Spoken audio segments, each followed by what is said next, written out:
G'day folks, and welcome to this session report of the full campaign from 1937 to 1945 from Axis Empire's Dai Senso.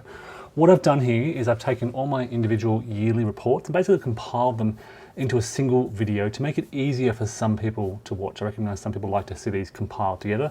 So here it is. It is basically a sequence of those yearly reports that I've been compiling over the past 3 weeks. I hope you enjoy it. G'day folks, and welcome to this introduction to the 1937 The Rising Sun scenario. This is the first 2-map campaign game scenario. It starts at the earliest possible time, March, April 1937, and it potentially runs through until, I guess, potentially 1948. Unlikely, but that's the long-term potential. Ideally, the Japanese are trying to achieve an automatic victory by seizing sufficient strategic hexes without losing any of their Axis strategic hexes. Those hexes are all the green hexes you can see on the board. So there's quite a few throughout China, Balikpapan in Borneo, Davao, Rabaul, of course Townsville, Sydney, a few throughout the Pacific. The Japanese are aiming for those strategic objectives without losing their own Axis objectives, and that's the way they win. They will probably start with a bit of the initiative in terms of a stronger force pool, stronger forces on the board, leading their offensives, whilst the Allies, again, as is often the case with Southeast Asian Pacific Theatre of Operation games, are gradually kind of waiting and building up their forces and trying to organise a defence against Japanese expansion. So I have gone through the learning scenarios, and you may have seen my learning scenario videos and my learning diary where I've understood the basics of gameplay. Those learning scenarios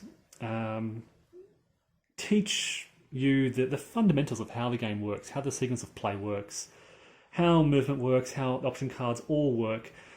These campaign scenarios, as I'm very just that set up here, but I'm learning and understanding the importance of decision making relating to these decks. This is the Japanese pre-war deck of options cards, and there's a lot of possibilities here for the Japanese to pursue many different paths to victory. About 18 cards, all giving you different options, all driving different events, all shaping Japanese strategy in different way. And this is until they get to Limited War, where we then add their Limited War deck, and then Total War, where we have their Total War deck, and they have these very powerful offensive capabilities. For now, though, we basically, the Japanese get this deck, the Western forces get their corresponding deck, so too with the Soviets, and they need to decide what to do.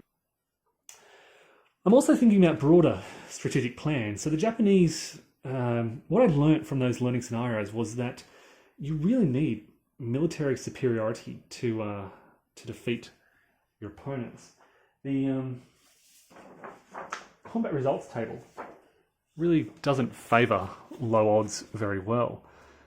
Even a 2-to-1 attack gives you anything higher than a 2 is basically unsuccessful. So you need at least a 3-to-1. This is where you start to get to DR, defend a retreat for 5 out of the 6 options. So this is the ideal column for combat, which requires substantial superiority of forces, which means lots of Japanese infantry steps making their way into Manchukuo. And I want that numerical superiority before I begin to take on Hopei and Kiangsu on the sort of eastern coast of China. Thus, there's a really strong impetus on the Japanese to build up their forces in Manchukuo. You notice no forces in Japan, not much in Shanghai, but a single 2-step unit, a couple of garrisons and detachments spread elsewhere throughout the Pacific. So 1937, I think, is going to be the story of a slow and gradual, well, as fast as I can, Japanese build-up of forces. I don't know what the Western forces and the Soviet forces are going to do to respond to this. I guess they're going to try to build up their force pool as much as they can. But to a large extent, they're responding to what the Japanese are doing. And whilst the Japanese are being relatively passive in rearming and putting up these steps and not engaging in any kind of direct confrontation, there's not a lot the Western and Soviet forces can do. So with everything set up, with the 3 starting options cards selected, I'm being a bit preemptive here. Technically only the Axis need to select their card first. But with that done, I guess we get into it, and I'll report back soon on how this scenario plays out and how the Japanese fare in their expansionist plans.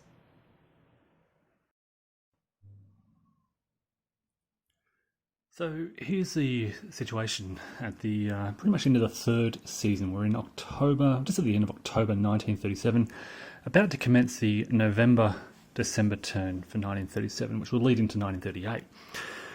It's a big map, but really most of the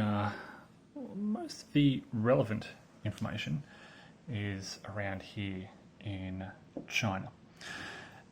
And I say relevant information rather than action because there really hasn't been any military action yet. There's been a lot of diplomacy, a lot of changing posture and policy, but no combat yet.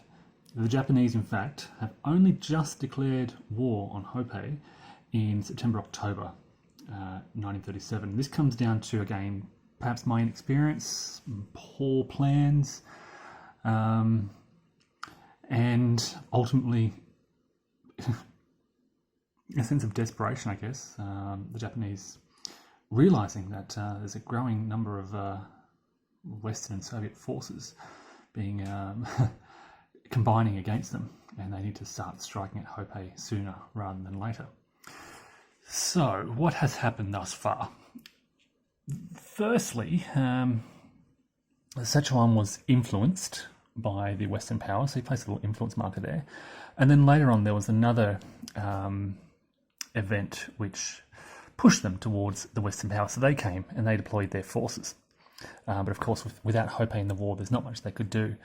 Kiangsu could attack Shanghai down here, but they don't really have the strength. Again, you need pretty much 3-1 odds to get close to assurance of combat. We've also seen Mongolia first influenced by the Soviets and then pushed to become a Soviet ally or minor power. The Japanese have really focused on their foundation infrastructure. They've tried to build a base for future operations. They knew 1937 was going to be slow. That was their plan. And so they've been trying to play cards, option cards, that give them a secure foundation. So they play, for example, political program, 16.2.4 for anyone familiar with this, which brings out some colonial forces, and the Quit India marker. If I pan around, you'll notice the Quit India marker first goes to the delay box and has now come out into the strategic warfare box. This means that British forces cannot, they can't take Indian colonial reinforcements, and Indian colonial troops can't leave India. So it's a long-term, a long-term plan for the Japanese. There is a way the British can undo this. I haven't looked into it too closely. And perhaps they've done this too early. Maybe this is the type of event that you need to wait until you're really waging war with India. We also saw the Japanese introduce their economic program, 16.2.2, which brings out the IGHQ logistics marker. Now, it only recently came out, and it's placed ahead on the turn track here with a couple of other. This comes out as a result. I think this comes out as a result of the political program as well. Possibly. So yeah, some Japanese units have come out. They have up there, what have they got? A couple of colonial troops, a lot of extra reinforcements. Again, trying to sort of, as I mentioned, build the foundation for later military operations in 1938. So nothing has happened, no combat. just the Japanese building their base. The Western powers are, in effect, building allies. And so the option cards they've played, and they've played 3 each thus far, have focused on diplomacy.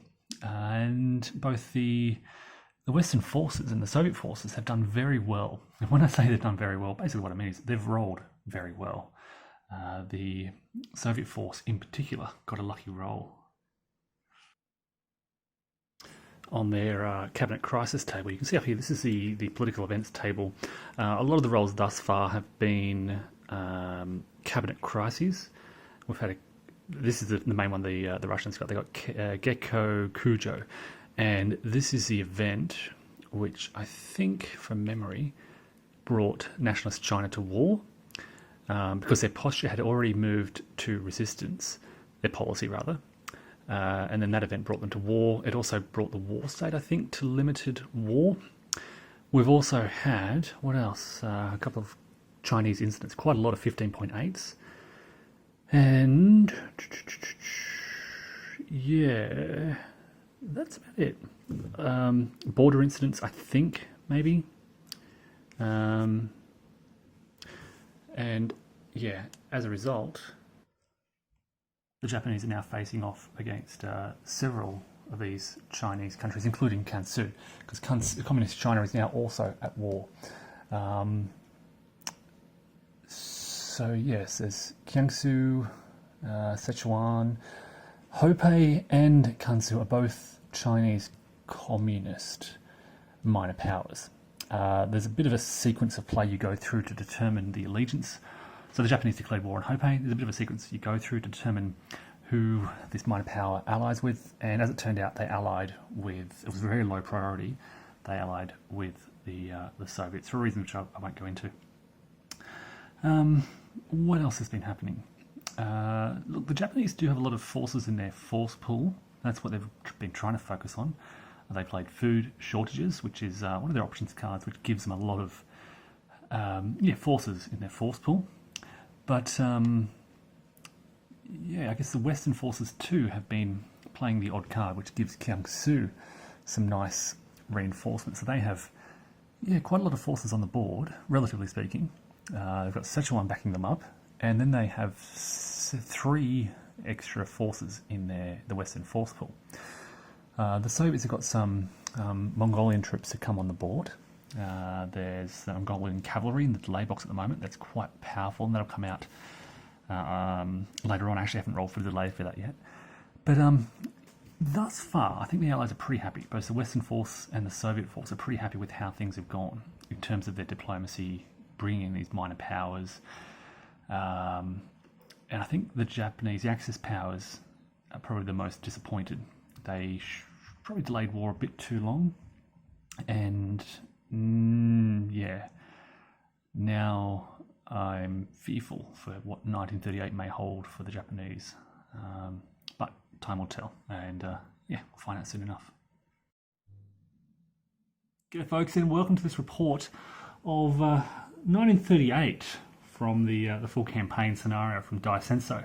This has been a big year for the Japanese. In this video I'll cover all the way through from basically November-December turn in 1937, late 1937, through to the beginning of November-December 1938. So we're covering all those 4 seasons throughout the 1938 turn. Fortunes have certainly swung towards the Japanese. They have, you may recall in the last video, they declared war on Hebei. They were kind of caught up briefly in Peiping. They had, I think, 2 unsuccessful attacks to start the year, but then they've had just success after success after success. They haven't had a single really bad roll throughout the year, which has enabled them to sweep through Hebei, effectively conquer the country. And you can see down the south here in Jiangsu, they've made, what they've done here, this is specifically, I think it's Japan supports the nationalists. And this lets them, it's a really unusual event, it lets them find a port in Jiangsu without any non-Chinese ground forces. So there were, first of all, we picked Canton. This had some Jiangsu, some Chinese ground forces. We basically remove those, they become interned, and we place a Japanese detachment marker there. We then did the same thing in Nanking. And this is an unusual way to grab Nanking, but it's a port. I can't read any restrictions about this not being eligible. So the Kiangsu forces here, which were quite substantial, were then interned. And again, we place a Japanese detachment marker there. While this is happening, we had this ground unit move to Formosa using Japanese transports from Nagasaki. They then moved across here to Foochow, captured that fort. This is the first port, that was captured. And they've just marched overland. They can draw now supply from Canton, so they've marched to capture unoccupied Changsha. Meanwhile, the main Japanese offensive in the north has, as I said, gone very well. They've now invaded Kiangsu, captured Qingchao. The nationalist Chinese forces have really been forced to voluntarily retreat. They're pulling back away from the frontier. There are only now 2 Kiangsu cities, Wuhan and Guilin, over in the left here, that remain in Chinese control. Unfortunately, Allied diplomacy continues to go pretty well. The Western powers first influenced Yunnan, and then Yunnan joined the Western powers as an ally. The Soviets have influenced Xinjiang, and they have Soviet aid to Communist China. So we're getting a lot of Kansu reinforcement. So they're pretty happy. They're just sitting along their frontier here, mindful of their kind of supply restrictions.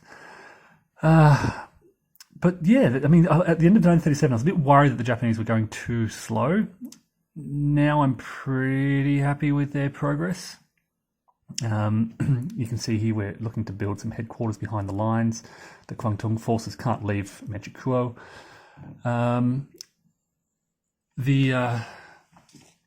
The Soviets have been building up a couple of their infantry way up in the north, but I mean their pre-war and limited war decks are pretty restricted until the kind of the European war escalates. This is an interesting thing about Dai Senso, is that if you're just playing it alone without the Totalikrieg accompaniment, which I'm doing right now, so I'm just playing Dai Senso, the European war is sort of abstracted through these kind of through events and through, I mean, this counter here is very important, European limited war. Every time this comes out, and it'll be coming out in, you can see I'm here, in 2 turns, we'll make another die roll for this to see if limited war breaks out. Once that happens, then the Soviets are kind of given more options to implement their war plan and transfer troops if they want over to the east and become more involved with what's happening in Asia. Britain is also, they have their neutrality pact. The USA is at quarantine. Russia and the Soviet miners are both at border disputes. So they're both policy affected countries. So it's really just Communist China and Nationalist China waging war against Japan. Japan is going all out with their army support, building a lot of infantry forces. At present, the Navy is in the government marker holding box. So I'm kind of limited. And there was a great moment where the Japanese picked a political options card that gave them a blitz marker. And then the Allies got very lucky and rolled a command failure. And this command failure event it really restricts what the Japanese can do. It was a command failure. So no exiting zones of control within 5 hexes of this marker. And it basically nullified that Japanese blitz turn, which is unfortunate for the Japanese, but again, they've had successes nonetheless. What else is happening? A couple of colonial Japanese replacements coming out. The Japanese have not lost a lot of steps. They're doing pretty well. As I said, rolling really very successfully throughout 1938. What else? The Shoal Restoration marker is in the strategic warfare box. The Japanese have a couple of troop convoys out, not a lot, but just enough to kind of, their main concern here is, or priority, is to kind of ferry troops around the coast here. They're beginning to spread to the south. Maybe Indochina is in their line of sights. I think our next Japanese objectives will be Chongqing and Lanzhou. As I said, just the Japanese focusing on that land war in China. So that brings us to the end, pretty much, of 1938. Japanese, as I said, feeling bold, feeling pretty confident with their advances, and the Chinese now caught in this area and looking to, I don't know, save themselves somehow. I'll report back soon on how that goes. G'day folks, welcome to this report of 1939 from this full campaign scenario of Dai Senso. The big story of this year was, I guess, the Japanese really pushed hard through Jiangsu. Their focus was on securing the remaining cities in Jiangsu. There's still, I'll explain this in a moment, there's still one here in Canton and one here in Guilin. So they brought the bulk of their forces, having cleared out Hopei, they brought the bulk of their forces down here, and the communist Chinese were just sitting in Kansu. There's only sort of a small handful of forces there. But as the Japanese brought all their forces down to Jiangsu and were focusing on these cities, the communist Chinese launched a counterattack, and they don't have a lot of strength. They've got 5 attack factors in total. But they concentrate their efforts on some isolated Japanese defenders, eliminated some steps, and in the process forced the Japanese back and captured Taiwan and Kuei, just outside of Peipinghe. This is an important hex, so the Japanese have now had to, you can see, almost split their forces and kind of redirect their attention back up to the north. So 2 cities have fallen in the north. Having said that, they continue to push down the south. They've now isolated the last of this Yunnan force here. They're pushing against, this is the Sichuan forces in yellow, which have kind of pushed down to Jiangsu. There's a lot of politics going on in the background. The Western Britain, played Gandhi imprisoned to remove that quit India marker from the strategic warfare box. The Japanese are trying to play reinforcements. European limited war still hasn't happened. It's now been pushed back to the spring 1940 turn. Basically, when this comes out, you roll a die, and I just keep rolling high, so I keep getting pushed back and back and back. The Japanese have been focusing most of their attention on, as I said, this land war in China. They do have a few sort of transports and maybe a surface fleet or 2, maybe, to kind of support their Pacific endeavours. But, I mean, I said from the beginning that my objective was China. I'd like to capture Lanzhou, Chongqing, and Kunming here. And once that's done, Yunnan should be knocked out. Kansu should almost be knocked out. It is a lot, and I don't know. I don't know if this is a good strategy or not, but it's taken now, in effect, 3 years to get this far. A lot of effort. Now, having said that, on the plus side, we've kept the Western powers at bay. The US is still in quarantine, policy affected. Britain has a neutrality pact, so they are policy affected, and that neutrality pact prevents them from doing a lot of things. Russia is basically just has to play their rather ordinary border patrol cards, I think they're called. This is where I'm tracking all the politics of the games and the option cards, basically. So you can see the Russians, because there's no limited war, they're really restricting what they can do until that comes out, and so they're being forced to play these cards. The allies, Western allies, are rearming as much as they can, and the Japanese are doing a lot of different things. You can see some diplomatic overtures to try to get some more replacements out, some Saipan fortifications, because they're realising they're not going to be too offensive in the Pacific, so kind of shifting towards a more defensive posture in with their Pacific dependence. I should also note there are a lot of additional units in the Western force pool. There's been some Australian, New Zealand, Indian, colonial units being brought out. They've got a troop convoy. Yeah, lots in there. The Japanese do have a lot of troops. If I can just sort of pan up, you can see they do have a lot of potential for all these replacements. It's a bit of a mess at the moment, but they do have potential for more replacements to come out on the board. It's just a case of getting the right cards at the right time and playing them and bringing those replacements on. And of course, they've got these logistics bases out here, which helps them bring these troops onto the board close to the action. So yeah, it is. The shot here shows China. This is where everything is happening.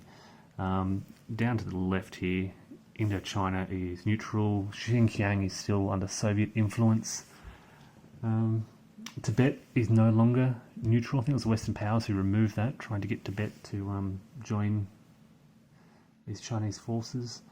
The Japanese do have a war production marker. They focus on their sort of economic plans and political plans, which helps them with the delay box, reduces their delay, which could be really handy down the track. And that brings us to the end of 1939, so just at the start of the November-December winter 1939 turn. As this sort of, I anticipate in the next couple of months the Japanese they should clear out Kiangsu, and they're starting a counterattack against those communist Chinese forces in Hopei. They also have some headquarters that they can bring on, so they may have to do that to help with that southern and northern drive. And yeah, I'll report back on that as soon as I can. G'day folks, and welcome to this report of the 1940 series of terms from this big campaign in Dai Senso. This has been a pretty good year for the Japanese. If you've watched the previous videos, you'll know a lot has changed in China. After the Communist Chinese launched their offensive in Hopei in late 1939, the Japanese shifted a lot of their forces from Kiangsu up to the north and launched this counterattack, which caught everyone by surprise. I think the Japanese were surprised at how successful that was. They just had a series of good rolls in good terrain, and were kind of able to catch the Communist Chinese out of position. They had advanced really up to Kwai Sui up here, and the Japanese pushed in through the south here towards Langchao. They captured Langchao really easily, and basically the Communist Chinese have been reeling back towards their last remaining city in Kansu out in the far left. Having done that, they had kind of two choices. They could have continued to push against the last remnants of the Communist Chinese up here, but this is a good defensive stack now with about 4 or 5 strength points in defense in that city. Or alternatively, they could have shifted to the south. And what they've done now is they've kind of pushed in the back door of Sichuan. A lot of these Sichuan forces, you can see the yellow units here, were defending down the south in Kiangsu. Kiangsu still holds out. There are no Kiangsu units on the board, but they're being defended. The last city is being defended by these combined Sichuan Yunnan forces around here. This is the border just here. And the Japanese have come in the back door from behind Sichuan. They've now captured Chongqing. With these two cities captured, they've pushed the rising sun marker up into the +1 victory point space, which is important for the Japanese. This I think frees up a lot of their political option cards down the track. More importantly, it's driving a wedge between Sichuan and Yunnan and Kiangsu. This is where the bulk of these Japanese forces are, in these 3 hexes. You can see their headquarters on top. Of course, they can only use 1 headquarters per attack, but they've got this big, powerful headquarters here, which is doing really well. And they've had the advantage of all this kind of clear terrain and good odds in a lot of this combat. What else has been happening? So this Japanese offensive is going really well, and it's continuing to roll.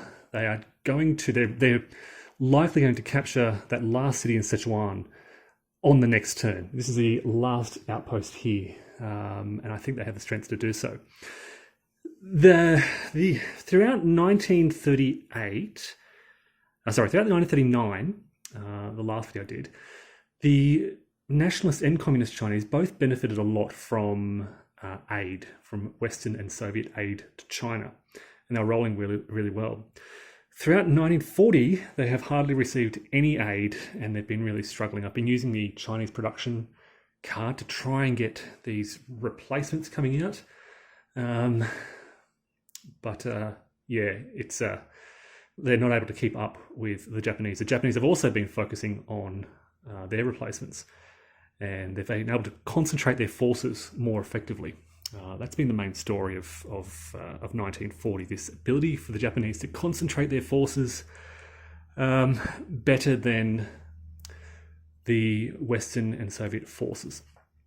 And they've basically divided all those small pockets of Chinese and the nationalist and Soviet Chinese forces.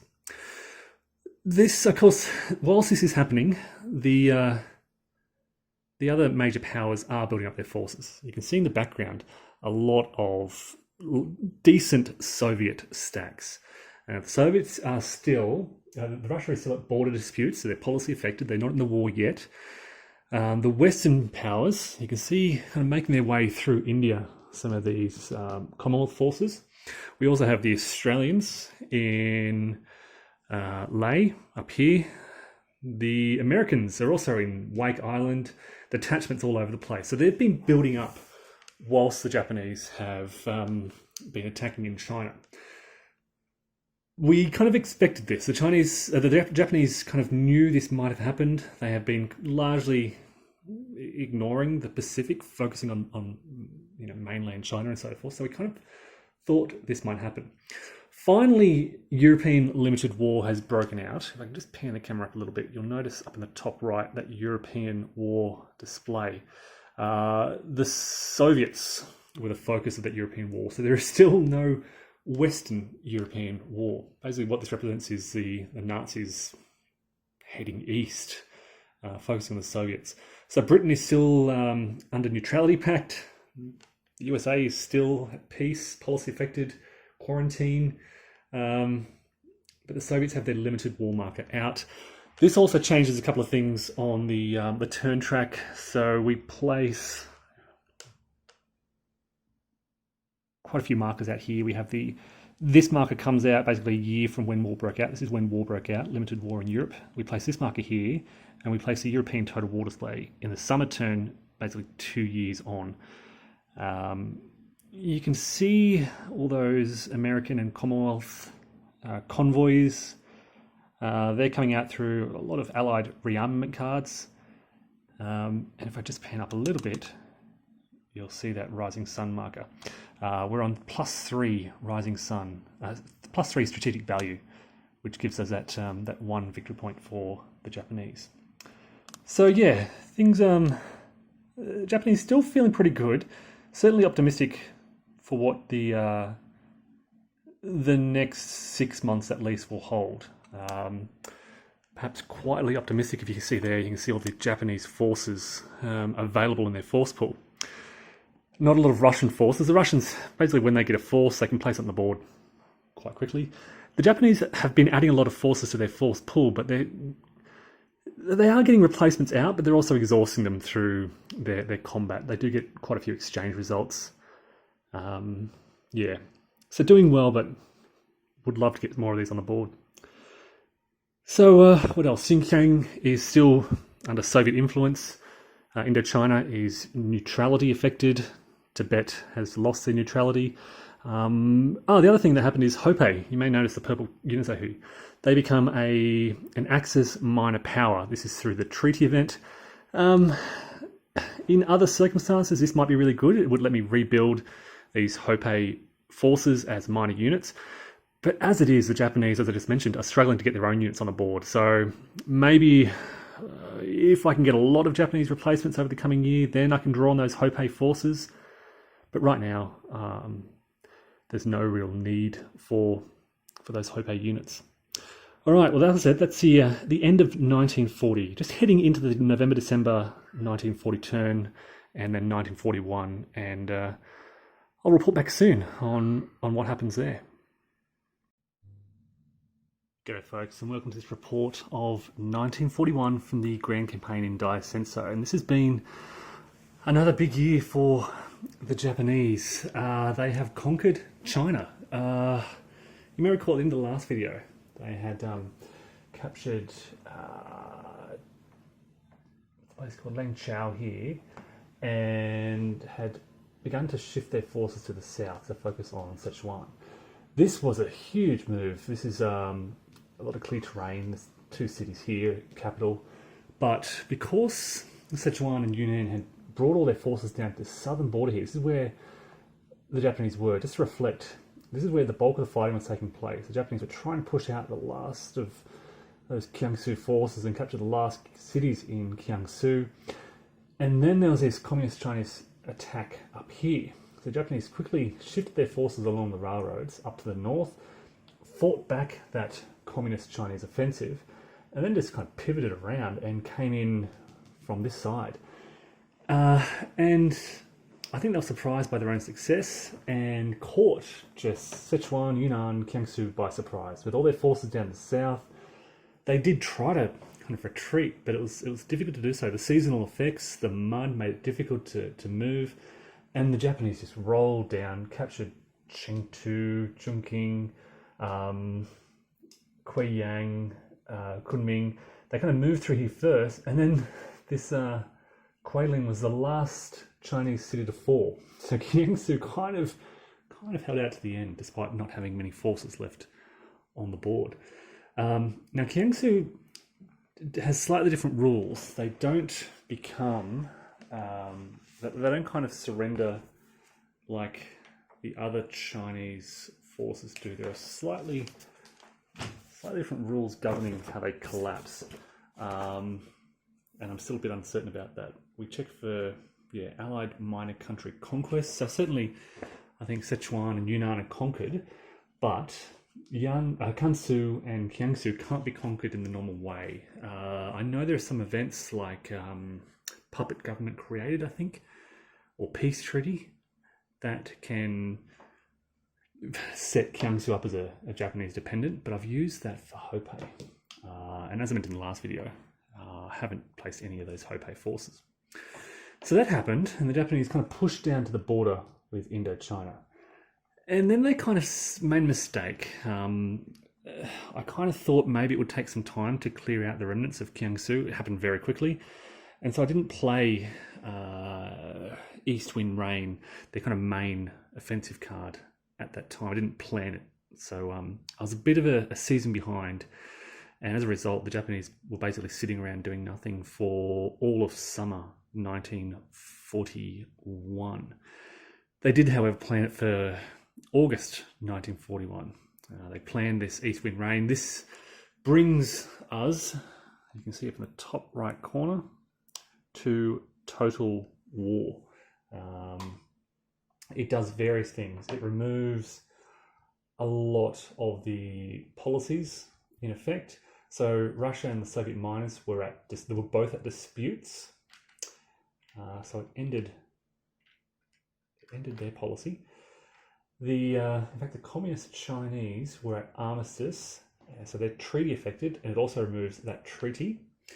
The US were at quarantine, it removes that, but the British were at neutrality pact, and that, I understand, stays in effect. The Axis powers may remove this. They decided not to. They're going to focus on the US and Russia. When I say focus on Russia, there's not a lot going on. So we are now 2 turns into this sort of total war, and all the Japanese effort has been in this sort of South China Sea area. They've declared war on Indochina and quickly swept through there. I considered declaring war on Siam. I probably don't need to, because Britain is going to be neutral throughout much of the war. So I might take these headquarters and shift them up to Russia. Just think about this now. We've of course moved into Balikpapan, sees that strategic objective, sees this one down here. This declared war on the Netherlands, East Indies. This has just happened. You can see the SNLF beachheads. So they invaded, and then we brought in. Is that legal to do? I need to check the legality of that. We invaded with these detachments, and then I transported this infantry across to the ports that were now captured. I think that's legal, but I'll double check it. We also invaded the Philippines, so we had a war with USA. We had sort of some beachheads up in the north and in the south, captured that strategic objective, the first US objective. And then sent this army across. They did suffer some casualties, but managed to eliminate the fairly weak garrison. We now kind of are looking. Well, look, the next objectives are way out to the east. The next US objectives are way out towards Midway and the Hawaiian Islands. And the Japanese haven't focused on their navy. So what I might do instead is begin to focus some of my forces up in the north here. There's kind of a scattering of these Kwangtung and a couple of these Japanese forces here. A lot of Russian objectives. If I can make a rush on this, there's 1, 2, 3, 4, 5, 6, 7, 8, 9 Russian objectives up here. I think the Japanese are about 6. If they can get 9, that gives them automatic victory, I think. So that might be the Japanese plan. You can see kind of a couple of forces in Formosa, just hanging outside Hong Kong in Canton. These guys up in Hanoi, in a port, getting ready to sort of shift out to Borneo, but they may not be needed. I mean, there are so few Netherlands East Indies defenders. When I say so few, there are in fact none. You get 1 Dutch reserve force, and I think that's about it. So, looking ahead at 1942, I think that's what the Japanese are going to do. They're going to start shifting up to Russia, and yeah, we might escalate this war in Manchukuo in Mongolia. At present, I haven't done the victory check, but as I said, I think the Japanese have 6 plus 6 strategic objectives, which should push them up to 2 victory points. It's a +2 modifier to all these political die rolls, I think.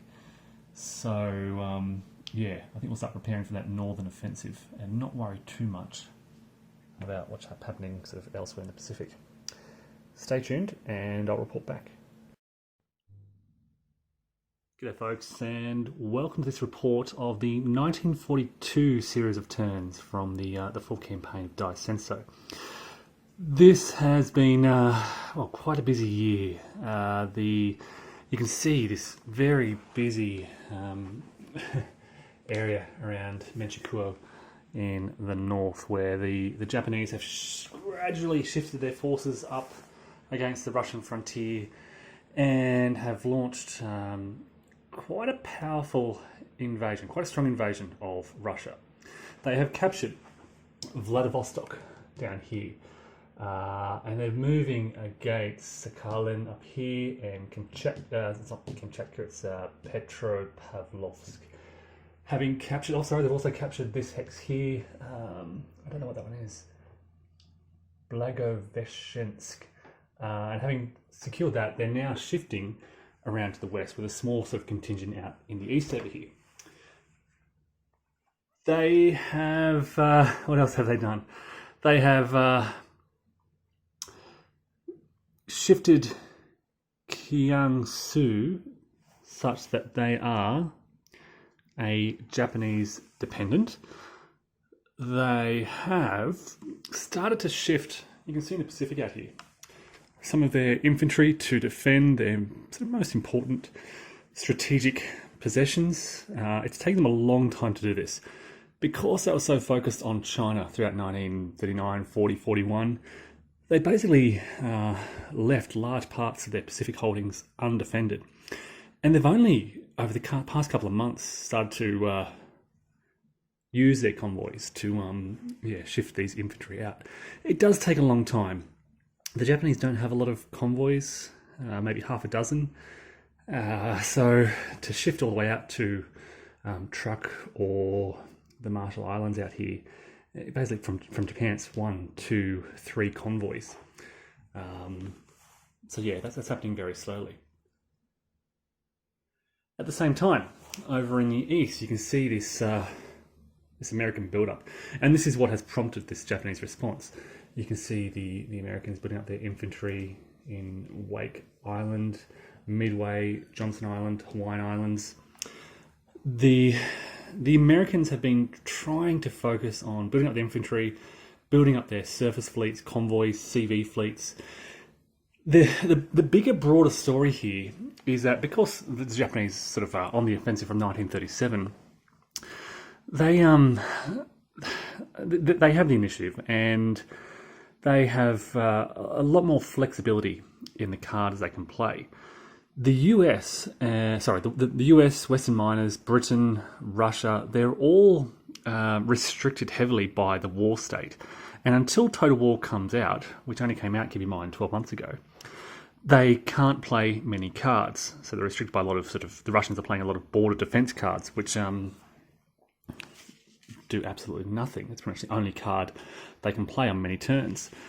I'll show you the card plays in a moment throughout the year, but even now at Total War, the Western forces are still playing limited war cards, whereas the Japanese are meeting all their prerequisites and they can play a lot of their total war cards. Again, I'll show you that in a moment. So the broader story here is, this Japanese offensive into Russia, capturing those 2 strategic hexes, about to capture a third. That one might be a bit way off. They certainly have the numbers to capture this pretty quickly. They place a blitz marker here, forcing the Russians to retreat. You can see their forces way up the north there. The problem for the Russians is they don't have two things. Okay, so the Russians can play these big, powerful production cards, which bring in a lot of forces. But if they do so, it pushes the European war display ESV value. You can see it's currently on 2. It'll almost instantly push that up to 5 and an instant Axis total victory. So the Russians can't afford to play these cards because they'll kind of instantly lose the game. So they're forced to play these kind of weaker cards to bring on small numbers of Russian replacements. They are defending in their cities. There's not a lot of maneuver taking place from the Russians. The Communist Chinese are kind of stuck outside Langchao in Kansu up here. So they can't do anything. They can't mount an offensive. You can see the Japanese now have started to rebuild those Hopei forces. Hopei is a Japanese dependent. So they're just being built because the Japanese have a lot of replacements coming on. Let me show you the card plays, and I'll kind of run you through in more detail what's been happening. So I brought these out to the board to show you the decision-making processes. So the Japanese started the year by playing Hako Ichu, this card here. They previously played Tojo Expands Power, so they met the prerequisites. They then play some reinforcements. The main thing is this Hako Ichu marker, which goes on the current victory point track, just up there. And this gives the Japanese a lot of replacements each and every turn, I think. Far more than normal. And this is a very powerful card. And so the Japanese, building a lot of replacements. They're going full on, attacking every turn. They're winning this sort of war of attrition against the Russians. And right now, I don't know how the Allies can compete with this. I don't know if there's a card that removes this. I don't know what the downsides of this card are, but certainly the benefits are outstanding. They then followed up. That was their November-December 1941 card. 1942, spring, they played this just to bring on some more replacements, 6 steps, some more forces in the force pool, another valuable card. They then played Imperial Conference what did this do? Oh, so for some more convoys and some fortresses. So the fortresses were placed in the... Where did I place them? Oops. I can't remember where I placed those fortresses. Oh, yes, down sort of southwest. So there's one here and there was one in the Philippines. Again, just guarding those valuable strategic objectives. And then finally they played Victory Disease for the Blitz marker, which I mentioned, which forced the Russians to retreat from the city. They get an Air Force marker, which is going to be very valuable, 3 infantry steps, and they rolled Chinese Incident here, which didn't do a great deal. So the Japanese, full-on offensive, focusing on their offensive capabilities against Russia, whilst also kind of sending out a few forces into the Pacific to defend against the Americans.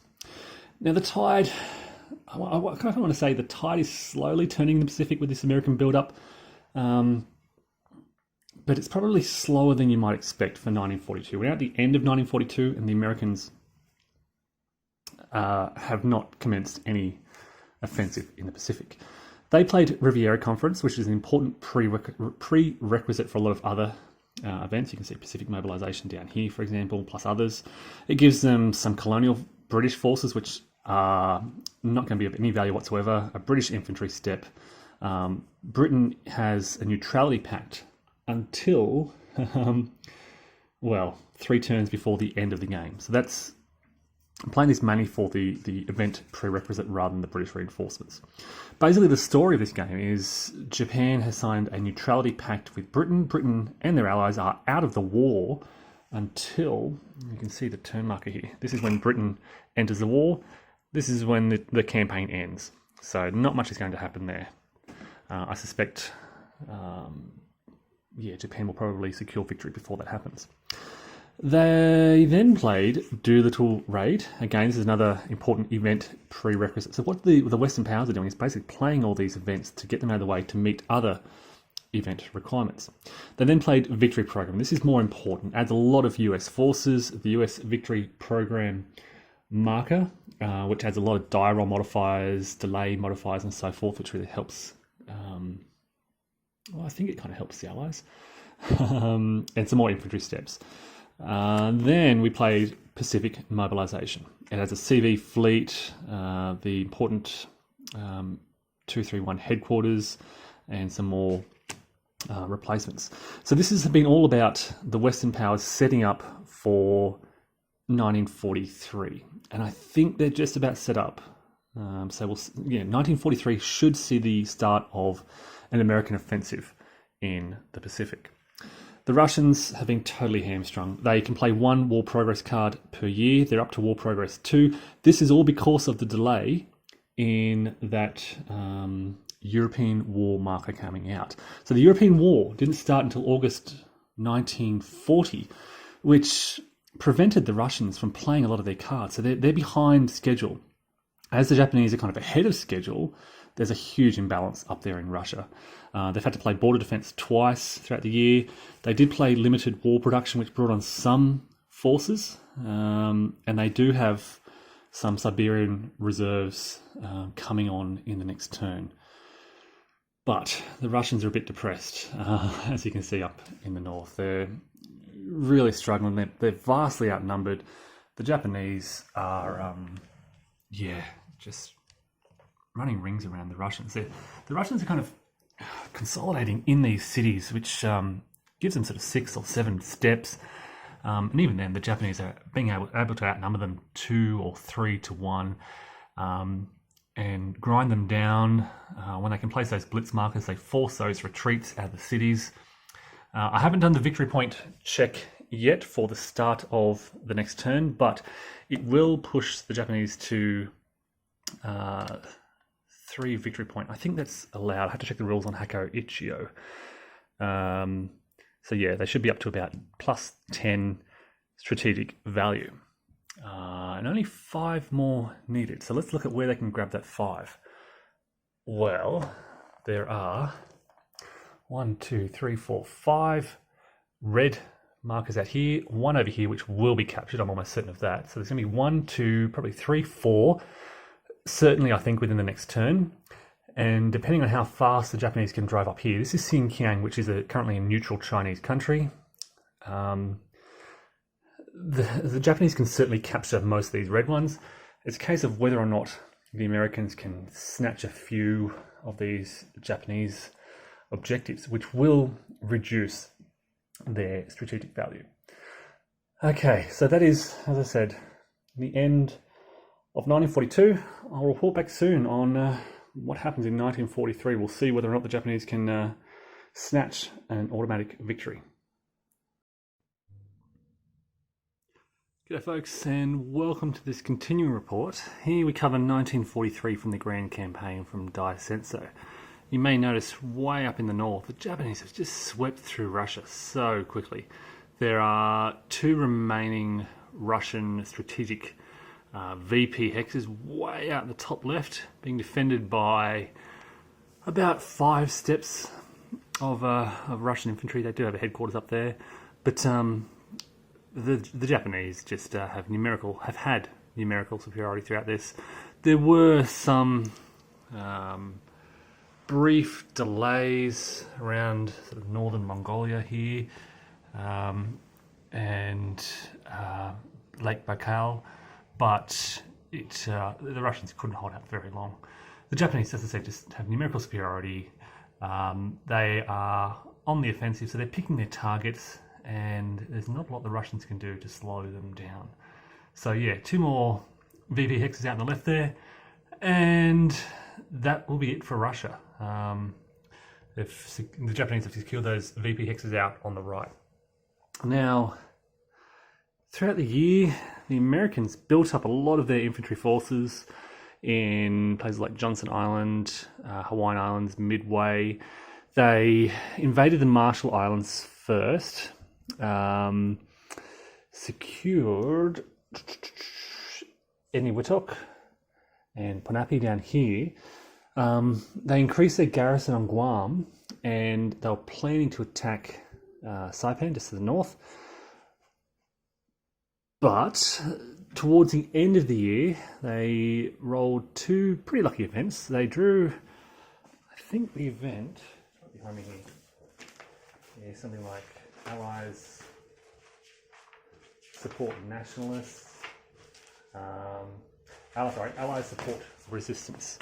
It is this event here which removes an Axis colonial unit from a hex.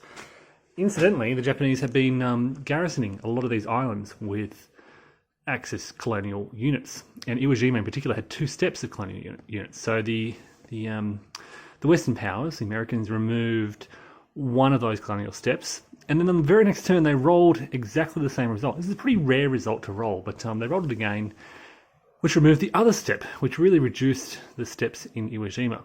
Now the Japanese were able to send some more reinforcements over. In fact, I've forgotten to remove their troop convoy there. And then, the Americans attacking Iwo Jima, rolled an exchange. So the Japanese in Iwo Jima down to 1 step. The Americans on that beachhead there. You can see the Marines on top. I'm talking about this area here, just to be a bit clearer. So this had 2 steps of colonial infantry, some defenders. The Americans have established a beachhead and trying to capture it. If they capture Iwo Jima, they're within striking range of Japan. Elsewhere, the Japanese have spent much of 1942, 1943 building up the garrisons. You can see Truckee has 5 steps, 5 defensive steps. Saipan has 5 defensive steps. Elsewhere, I think it's around 3. Yeah, 3 here. And the Philippines was looking a bit weak, so they've just rushed some more reinforcements up in the far north, Apari. Britain remaining quiet. Now, of course, throughout here, there's this British Neutrality Pact, and not much happening with all those sort of cream-coloured British colonial Commonwealth forces. So with Russia, the Japanese continue their attacks on Russia. America kind of commencing the counterattack. Now, the big story here in the Pacific is what's happening off the board in these force pools in terms of the support units these 2 forces have. what I'm getting at here is that, I mean, the Western forces can't begin a counter-offensive. They can't begin to strike west through the Pacific until really they are at least on parity and ideally outnumber the Japanese in terms of those support units. They need surface fleets, CV fleets, and so forth. And by early to mid 1943, they finally reached that point where they had parity, if not superiority. It then comes down to a matter of timing and the Western powers using this superiority at the right time. Now, when they launched their attack on Iwo Jima, I removed those two Axis colonial forces. They launched this attack. They didn't quite have superiority. I think they were one short, which enabled the Japanese to get kind of favourable odds for that combat and force that exchange. But should it happen again, what we're now seeing, let me take you down to the turn track. So I'm at the end, that should all be out actually. I'm at the end of this turn, about to head into November, December 1943. You can see a lot of CV fleet, troop convoys and so forth coming out for the Allies, whereas the Axis are now experiencing greater delays in the delay box. So a lot of their forces are taking some time to come out. You can see the rising sun marker on plus 11. I haven't done a count yet for the next turn. It may push up to 12. So you count basically strategic value, where we were on here for several turns. It may be pushed up to here for VP. So a few more VP and the Japanese automatically win. Having said that, we're here. We've got about a year, almost 2 years of war left, and then it ends. And I don't know if the Allies can take back all those 12 VP. You may notice Japan is almost empty at the moment because the Japanese have been quite quickly rushing a lot of the forces that were defending Japan out to those southern islands in the Pacific. Now, this is really the heart of the game, the heart of decision making and progress throughout the year. So let me run you through the card choices that have been made. The Japanese trying to get some blitz markers, haven't been using them very effectively. I think this one's the most effective, enabling them to capture a Russian city. It gives them some replacements, but really they're spoiled for replacements. They actually getting more replacements than they have, the Japanese. They tried rolling for some bombers and failed. They kept rolling on the Bushido table, which was largely inconsequential, so that was a bit disappointment. Then they made a critical decision to play material shortages. Now this does two things. It gives them an extra air force.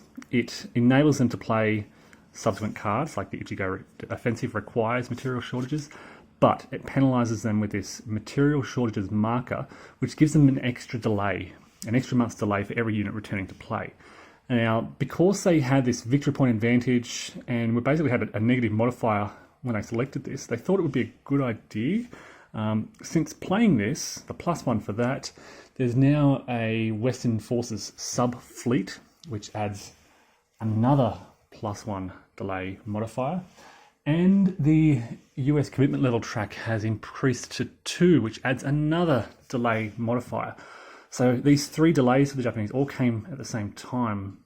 They were getting a negative delay modifier. Now it's up to a +1, I think. And then they played Ichigo offensive, didn't use the blitz marker. Again, largely for the prerequisite, I think, or just to get some more forces on the board. That's always a nice event. You may have noticed as well, they have influenced Xinjiang up in the top left there. That probably won't be of great consequence. In the pre-war, you get a lot of these diplomatic events which influences nations. It starts to dwindle off in the limited war, and by total war, there's very little influencing happening. You may recall in the last video, 1942, the US were limited to a lot of their limited war events. Now you can see they're starting to bring out their total war events. They played Trident Conference. Now that USCL was at 1, they were allowed to play that. They followed that up, having that as a prerequisite. This also reduced the ESV value, which is important. I'll talk about that in a moment. They played Operation Cartwheel, which brought out a sub-fleet US Air Force. They had played Operation Cartwheel, so then they could play Operation Galvanic, which brings out a US fleet, surface fleet train convoy, which is huge. And at around this time, USCL2 was reached, and they could play Eureka Conference, which also reduces the ESV by 1, brings out more surface fleet. So you can see the US strategy here meeting prerequisites and bringing out their support units. Whereas the Russians completely hamstrung. They're playing War Progress 3. They want the long war, and it's not happening. They can't afford, because of the ESV value, which I'll talk about, they can't play many cards. So they're stuck with these border defense cards, which keep coming out, and they're one War Progress card per year. Now let me show you the European War display, and this ESV value. It's currently on 1, which is pretty good. It got to 2, nearly got to 3. This is dangerous for the Western forces and Russians. If it ever reaches 5, it's an Axis total victory. If the Russians play certain cards, it increases this value according to the value of the card, as you can see there. +2, +4, or +6. If they play a +4 right now, 1, 2, 3, 4, the Axis win. So the Russians, you've got to be careful. This can randomly increase or decrease based on certain events and die rolls. So yeah, it's a bit scary for the Allies. So the Americans, the Western forces, have been trying to play these cards that decrease the ESV value in the hope that the Russians can then play some cards to increase their production, but it's probably too late for now. So yes, the big story of 1943 has been, I guess, the shifting of attention, finally, from sort of mainland Asia to the Pacific, and the greater involvement of the US. They are trying to attack, but yeah, Japanese have just built up these good defensive positions. The Japanese have a lot of troop convoys. They're starting to lose the kind of surface fleet, CV fleet battle race. The Americans outnumber them here, but they still have so many convoys, and there's so much they can do with their convoys and their superiority of land forces. The Japanese just get so many replacements. You may have noticed this Hoku Ichimaka. I think I mentioned this last turn. It just brings out so many replacements for them. So every time they lose a unit, it comes straight back out. So yeah, the Japanese are just kind of like sitting back. Sometimes they're throwing away attacks in against Russia because they know they'll get these forces back. So that is the end of 1943. We have a little less than 2 years left, but I think the writing is on the wall. I'm going to play this out, don't worry. But I think the Allies will very much struggle to make any dent in the strategic value differential and thus the victory point differential. All right, folks, I'll report back soon on 1944. G'day folks, welcome to this report of the 1944 year from the full campaign of Axis Empire's Dai Senso. The tide is certainly turning. The Americans have, as mentioned earlier, invaded Iwo Jima, secured that. They have invaded the Philippines. They're struggling to capture Davao down here in the south. They do have a lot of forces here. You can see established a bridgehead, launched an invasion, captured a few ports, bringing over their marines, some armoured units, some of their strong infantry, but they're struggling to, even with their sort of support, giving them some column shifts, their armour giving them column shifts, and they're just, gradually wearing down the Japanese, but very, very slowly. So the Philippines campaign proceeding very slowly. Elsewhere, they developed the Manhattan Project, and they've dropped 2 A-bombs up here in Tokyo and Sendai. The reason they chose those 2 basically was it caused the most damage to Japanese units. They removed a big 2-step Japanese unit. They've also dropped their bombers out here in Nagasaki, up the far west. The Russians are doing, well, despite losing most of their territory, they have held this Victory Point city way up in the northwest throughout the year. The Japanese have in fact been forced back a little away from there. Unfortunately, the ESV value isn't low enough for the Russians to play any of their production markers. So they're defending that area. They're not letting the Japanese grab that VP marker, but neither are they launching an offensive either. The big story is probably surrounding the development of Western Force support units. A lot of surface fleets, CV fleets, scratch convoys, and so forth. The important element here is that the Allies now have a good delay modifier, negative delay modifier, such that their forces are coming out very quickly. The Japanese, on the other hand, have a bad modifier, a plus, what's it down to now? 3, 2, 1, +1, I think, on their die roll. What has really hurt them is that over the past 2 years, throughout 1942, 43, 44, in fact, whenever they've placed a CV as contested support, 3 times they have rolled a 6 in that naval warfare delay box. Now, whenever you roll a 6, whenever you contest naval support, your fleet support units go here. And if they roll a 6 for delay, you can see the summary down here, they roll an additional dice. And the Japanese have rolled a 6 3 times, which means that their fleets have been largely inactive throughout the past 3 years. Having said that, the Americans really haven't done enough with that advantage.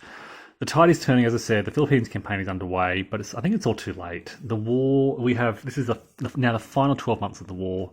You can see VJ Day down here. Here we are here, about to enter November, December. So we have just a couple of turns left. I mentioned in the last video that the Americans really needed to invade Japan, but the Japanese just brought all these forces back to defend the area, and I don't think the Americans could do much. So they went for the softer Philippines, and even then they're struggling. Once they secure the Philippines, maybe they could go for Saigon, Balikpapan down here in Borneo, perhaps recapture the Netherlands, East Indies. As I said, I just don't think they're going to be able to do enough. So just a couple of more turns to play out. 1, 2, 3 more seasons. Yeah, that's it. If the war could just go for a little bit longer, if the Russians could get more involved, there's a lot of, the Japanese have really shifted their Russian garrisons down to the south, into Japan, in fact. You can see up in the northeast, these are all weak colonial units, just kind of, and detachments, just kind of holding those areas. Yeah, the Japanese, in fact, have almost ran out of decent total war cards. There's not a lot of good option cards that they can play, whereas the Americans are really hitting their strides, whereas the Russians are still left with a lot of border defense cards for various reasons, and mainly that ESV value. So, yeah, I've already done the victory point check, and we are just sitting at strategic value of plus 11, just short of the 12 because of those American gains. So we are at plus 3 VP with, as I said, 3 seasons to go, and I don't think the Allies can push it down far enough to win. But like I said, I'll play it through and report back soon on the 1945 series of turns. G'day folks, welcome to VJ Day. The end of the 1937 campaign comes in autumn, August, September 1945. And here's the situation at the end of the game. Certainly a fairly strong final push by the Allies. Britain finally entered the war in May, June 1945. Not much they can do though. Siam is still neutral, so they can't come through here towards Saigon. They don't have any forces here. There's only sort of 4 steps of colonial infantry that can move. They've only got that 1 attack factor, so they can't really, there's still a Japanese headquarters here and basically 4 defensive steps, plus the city and the mountainous region, so not much happening there. But down the south here you can see some Australian and New Zealand forces. They've moved up through Papua and then across to the Celebes. I guess they had a long-term plan to move on to Borneo and try and recapture the Netherlands East Indies. You can see here the Philippines has been secured by the US, and the Marines have moved over to Formosa. They've captured Okinawa. That fell pretty quickly, and Iwo Jima fell earlier. But of course, you can see all those Japanese forces in the home islands.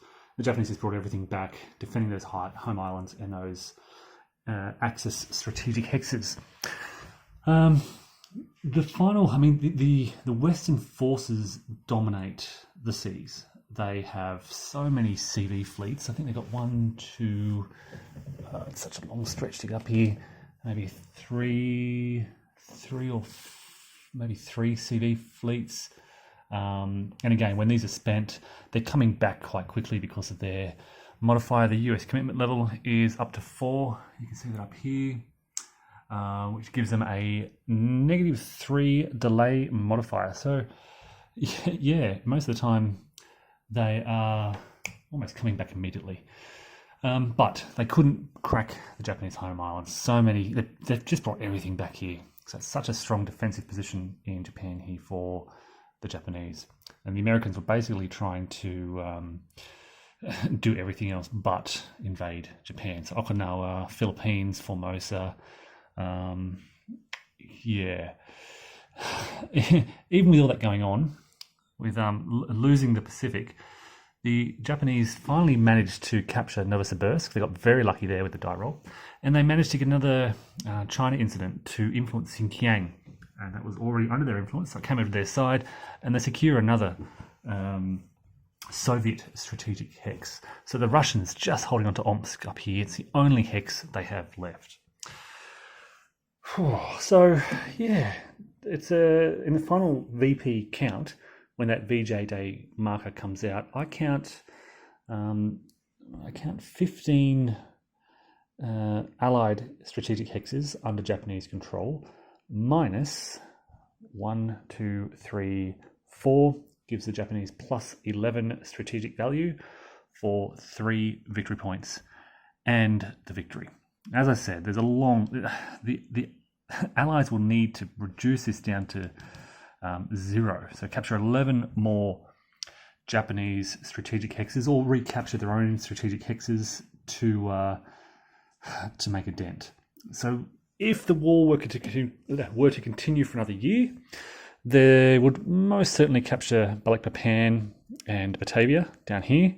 That's 2. Saigon, 3, 4, 5, 6, 7. They're the ones that are probably the easiest to grab. There's still 4 more to go. Maybe 7, 8, 9, 10. And then what? Then they invade the home islands, or they move further north into Hope. I mean, Hope is a Japanese dependent. They've got a lot of forces up there. Yeah, so it's very interesting. I don't know. Yeah, even with another year of war, I don't know if the Allies could have won this. So how did the Japanese win? Well, let's think back. So you may recall, if you've watched, I think it was in 1939, 1940, they swung around behind Chongqing here, caught all the nationalist Chinese forces by surprise, and kind of cornered them, trapped them in Kiangsu, destroyed them, knocked nationalist China effectively out of the war. I mean, they're still, I think, technically in the war. Maybe I've played those rules wrong. It doesn't really matter, because they have not been a factor in the war for many, many years.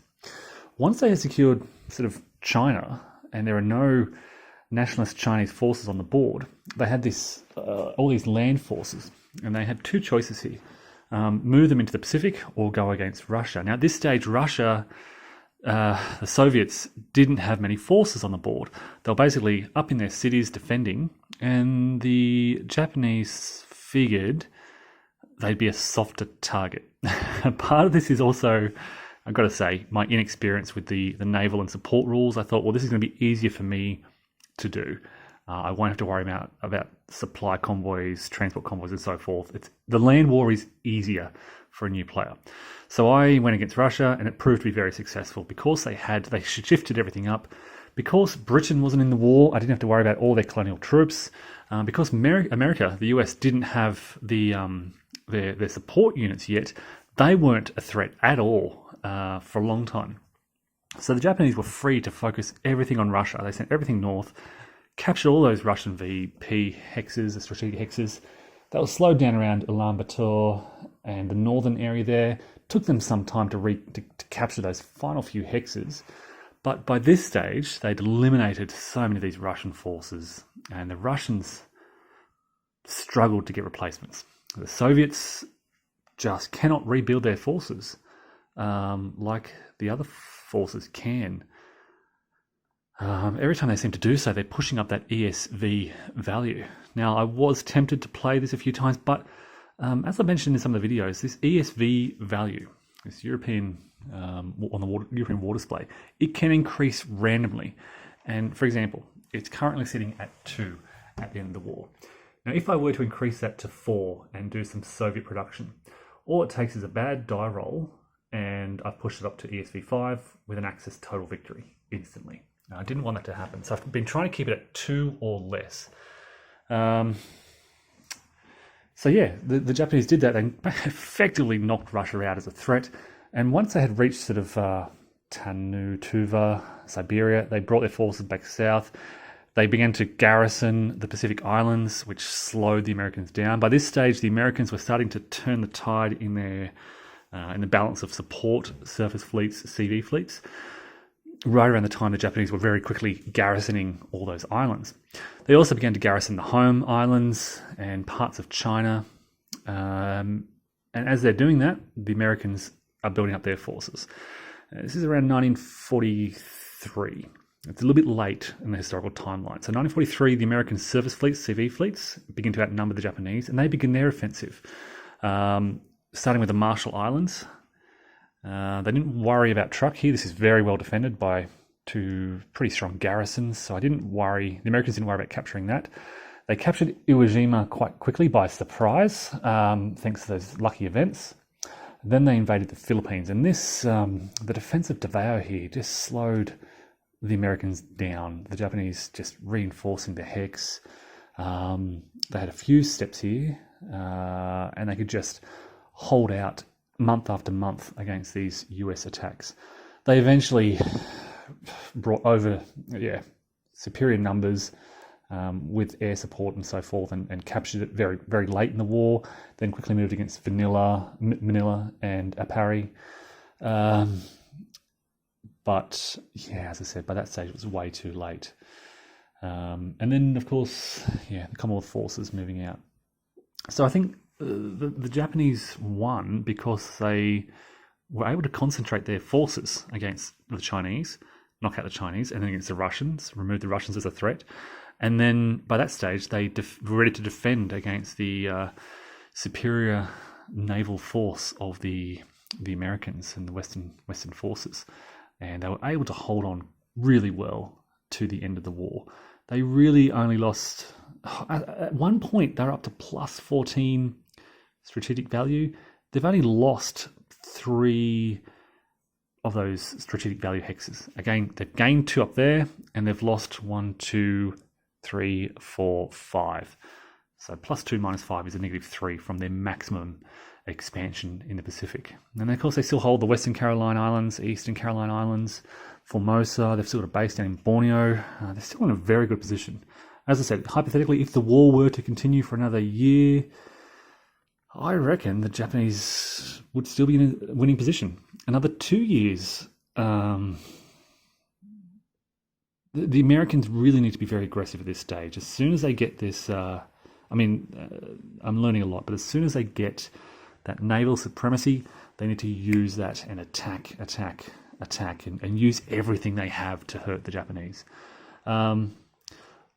Look, there's certainly scope for me to have played things wrong. The Japanese just seem to get so many replacements with their Haku Ichu marker.